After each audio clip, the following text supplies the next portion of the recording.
అందరికీ నమస్కారం. కేంద్ర సంగీత నాటక అకాడమీ ప్రతిష్టాత్మకంగా కళలని, కళాకారుల్ని ప్రోత్సహిస్తూ ఎన్నో అద్భుతమైనటువంటి కార్యక్రమాల్ని నిర్వహిస్తూ ఉంది. అదేవిధంగా పాడ్కాస్ట్ ఈ కార్యక్రమంలో ప్రఖ్యాతమైనటువంటి కళాకారుల్ని పరిచయం చేసే ఈ కార్యక్రమంలో ఈనాడు కూచిపూడి సంప్రదాయంలో నిష్ణాతులు, శిఖరాయమానంగా పేరు ప్రఖ్యాతులు సంపాదించుకున్నటువంటి డాక్టర్ వేదాంతం రామలింగ శాస్త్రి గారు, గురువుగారు, వారిని పరిచయం చేసేటటువంటి భాగ్యం నాకు కలిగింది. ఈ కార్యక్రమానికి అందరికీ శుభస్వాగతం. నేను డాక్టర్ ఎస్పి భారతి, కూచిపూడి నాట్య కళాకారిణి, GC member, government of Andhra Pradesh. గురువుగారు నమస్కారం. నమస్కారం నాన్న. మీరు ప్రఖ్యాతమైనటువంటి కూచిపూడి సంప్రదాయ కుటుంబంలో, అందున వేదాంతం వారి కుటుంబంలో జన్మించారు.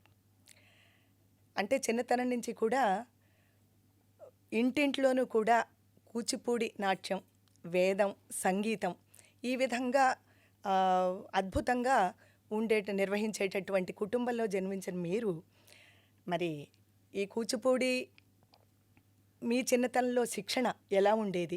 మీరు ఎందుకంటే డాక్టరేట్ కూడా సాధించారు. గురువుగా ఇంచుమించుగా 50 సంవత్సరాలుగా మీరు గురువుగా ఎంతోమంది శిష్యుల్ని తయారు చేశారు. చిన్నప్పుడు శిక్షణ ఎలా ఉండేది? మీ చిన్నతనంలో గురువుల నుండి శిక్షణ, తర్వాత ఇప్పుడు శిక్షణ ఎలా ఉంటుంది అనే విషయాల్ని తెలియచేయండి.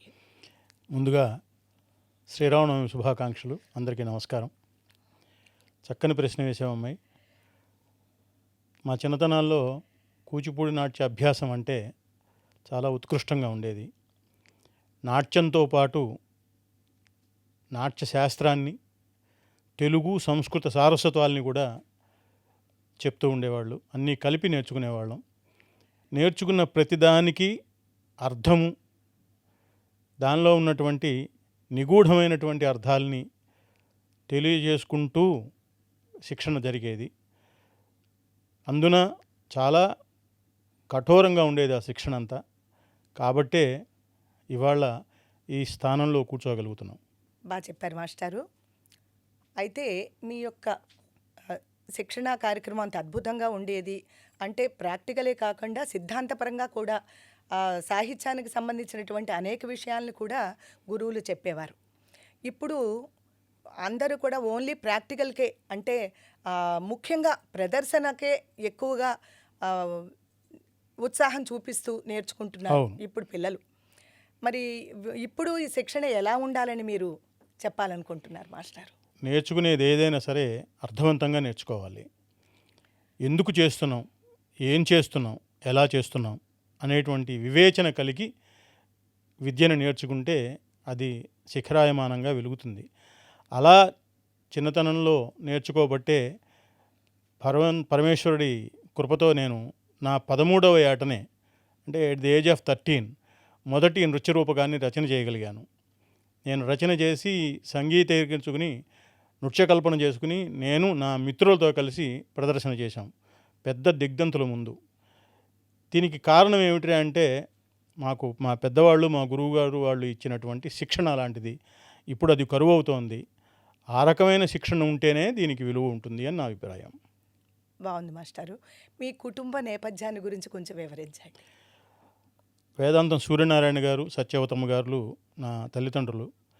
మా తాతలు, మా తండ్రులు అటుపక్క ఇటుపక్క, అంటే తండ్రి వైపు తల్లి వైపు అందరూ కూడా కూచిపూడి నాట్యంలోనూ, సంగీత సాహిత్యాల్లోనూ, సంస్కృతాంధ్రాల్లోనూ నిష్ణాతులు అవ్వడంతో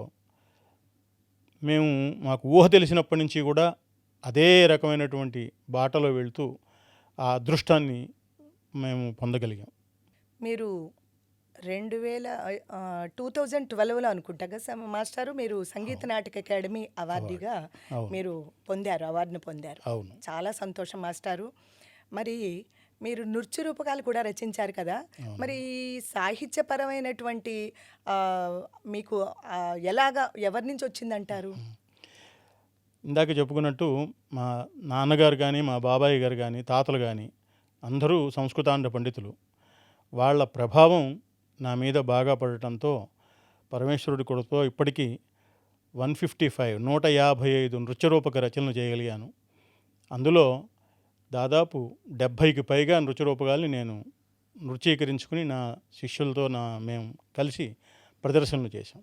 చాలా సంతోషం మాస్టర్. అంతేకాకుండా కూచిపూడి నాట్యానికి అనువుగా ఉండే కీర్తనలు వంటివి కూడా దాదాపు 500 పైనే నేను రచన చేయగలిగాను. చేశారు. అలాగే కూచిపూడి నాట్యం పైన వ్యాసాలు కూడా 250 పైన ఉన్నాయి. వ్యాసాలు కూడా రచించారు. 5 పుస్తకాలు రచన చేశాను. ఇదంతా మా పెద్దల కృప, భగవంతుడి దయ. సంతోషం మాస్టారు.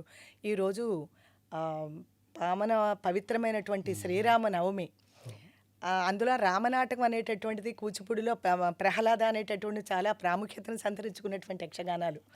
మీరు రాముడికి సంబంధించి ఏదైనా మీరు నాటకం రాశారండి? అయ్యో, రామాయణం రాశాను. అదృష్టం ఏమిటంటే అయోధ్యలో రాముని దేవాలయ ప్రతిష్టకప్పుడు నాకు అవకాశం వచ్చింది. దానికోసం నేను రామాయణం నాటకం రాశాను. అక్కడ ప్రహ్లాద నాటకం ప్రదర్శన చేశాం. బాగుంది, చాలా సంతోషం. అంటే రామచంద్రుడి అనుగ్రహం మెండుగా మీ పైన ఉంది అనమాట. చాలా సంతోషం మాస్టారు. అయితే మీరు సాహిత్యపరంగా 150 వరకు యక్షగానాలు అవి రాశానంటున్నారు, రుచిరూపకాలు. మీరు కొత్తగా ఏమన్నా రాశారండి? మంచి ప్రశ్న అమ్మాయి. కూచిపూడిలో గత 30 సంవత్సరాల వెనకాల దాకా కూడా ఏది చేసినా యక్షగానాలని మాత్రం అంటూ ఉండేవాళ్ళు.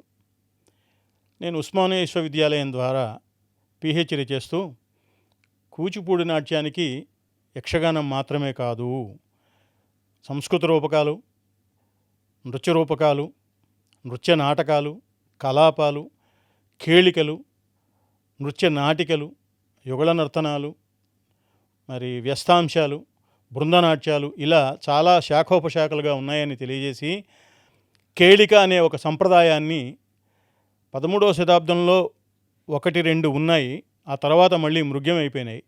వాటిని మళ్ళీ బయటికి తీసి దాదాపుగా 32 కేళికల్ని నేను రచన చేసి ప్రదర్శించడం జరిగింది. సామాజిక స్పృహతో ఉన్నటువంటివి, అంటే బర్నింగ్ ఇష్యూస్ మీద చేసేటువంటి నాటకాలు అవి. దానికి కేళిక అనే పదం పెట్టి పేరు పెట్టి దానికి 32 పైగా చేశాను నేను. అది రచన చేసి నృత్యీకరించి ప్రదర్శనలు చేశాం. ఓకే, మనకి పంచధ్రువలుగా నాట్యశాస్త్రంలో భరతముని చెప్పారు కదా, మీరు మరికొన్ని ఈ ధ్రువలు రాశారు అని చెప్పేసి ప్రతి వాళ్ళు చెప్తూ ఉంటారు. దాని గురించి కూడా కొంచెం తెలియచేయండి. భరత మహర్షి నాట్యశాస్త్రంలో 5 ధ్రువాగానాలు దరువుల్ని చేశారు. సిద్ధేంద్ర యోగి 13వ శతాబ్దంలో ఇంకొకటి యాడ్ చేశారు. దాంతో సంవాద దరువుతో 6 అయినాయి. పరమేశ్వరుడు మనకి కళాకారుడిగా అవకాశం ఇచ్చినందుకు, కళాకారుడిగా ఇన్ని గౌరవాలు పొందుతున్నందుకు మనం కళకు కూడా ఏదైనా చేయాలనే ఉద్దేశం నాకు చిన్నప్పటి నుంచి ఉంది. దాంట్లో నేను రచించినటువంటి 155 నృత్య రూపకాలలో మరొక 4 నృత్య దరువుల్ని ప్రవేశపెట్టాను. వాటికి లక్షణ సమన్వితంగా చేసి రచనలు కూడా చేశాను. మరో 4 యాడ్ చేశాను. దాంట్లో వర్ణనాత్మక దరువు, పరిచయ దరువు, ప్రేయో దరువు, సాంత్వన దరువు అని 4 యాడ్ చేశాను. ఇప్పుడు అవి దశవిధ దరువులుగా కూచిపూడి కళాలోకంలో ప్రచారంలో ఉన్నాయి. బాగుంది మాస్టారు, చాలా సంతోషం. సంగీత నాటక అకాడమీ మన కళల్ని, కళాకారుల్ని ప్రోత్సహిస్తూ ఎన్నో అద్భుతమైన కార్యక్రమాలు మనకి నిర్వహిస్తున్నారు కదా. ఈరోజు మనం అందరం కూడా, మా మెంబర్లు అందరం కూడా, మరి మన చైర్మన్ సంధ్యాపూర్ హెచ్ఐ గారు, సెక్రటరీ గారు రాజుదాసి గారు, మిగిలిన టీం మెంబర్స్ అందరితో కలిసి ఒకటి కుటుంబ వాతావరణంలో ఈరోజు మనం ఇనాగరేషన్ ప్రారంభోత్సవం చేసుకున్నాం. కొత్త బిల్డింగ్లో మనం దాంట్లో మళ్ళీ లైబ్రరీ ఏమిటి, తర్వాత రీసెర్చర్స్కి ఏమిటి, రాబోయే యువ కళాకారులకు అందరికీ కూడా ప్రోత్సాహాన్ని ఇచ్చే విధంగా ఎన్నో ఏర్పాటు చేశారు. నిజంగా సంగీత నాటక అకాడమీ చైర్మన్కి, సెక్రటరీ గారికి, టీం అందరికీ కూడా మనం మనస్ఫూర్తిగా అభినందనలు తెలియజేస్తూ, మరి శ్రీరామనవమి సందర్భంగా ఇంత మంచి అవకాశం కూడా మనకి లభించింది. మిమ్మల్ని మరి శిఖరాయమానంగా వెలుగొందుతున్నటువంటి మా కూచిపూడి గురువులు మీరు ఓం శ్రీ గురుభ్యో నమః మిమ్మల్ని పరిచయం చేసే భాగ్యం కూడా నాకు కలగడం అనేటటువంటిది చాలా సంతోషంగా ఉంది. మరి ఈ అవకాశం మాకు ఇచ్చినందుకు సంగీత నాటక అకాడమీ వారందరికీ కూడా ధన్యవాదాలు తెలియజేస్తూ శుభం భూయాత్. నన్ను ఇంటర్వ్యూ చేసిన నువ్వు మాత్రం ఏం తక్కువ దానివి కాదు. కూచిపూడి కళలో చక్కని తెలుగు యూనివర్సిటీ ద్వారా పిహెచ్డి చేసి డాక్టరేట్ తీసుకున్నావు. చాలామంది విద్యార్థులను తయారు చేసావు. నీ పిహెచ్డి దానికి కూడా నా దగ్గర కూడా సలహాలు తీసుకున్నావు. ఇంత చక్కని అవకాశం అకాడమీ వారు, సంగీత నాటక అకాడమీ వారు మనకి ఇచ్చినందుకు నేను ఒక్కటి మాత్రం నమ్ముతున్నాను, ప్రపంచ దేశాలన్నీ భారతదేశం వైపు తిరిగి చూస్తున్నాయి. అవునండి.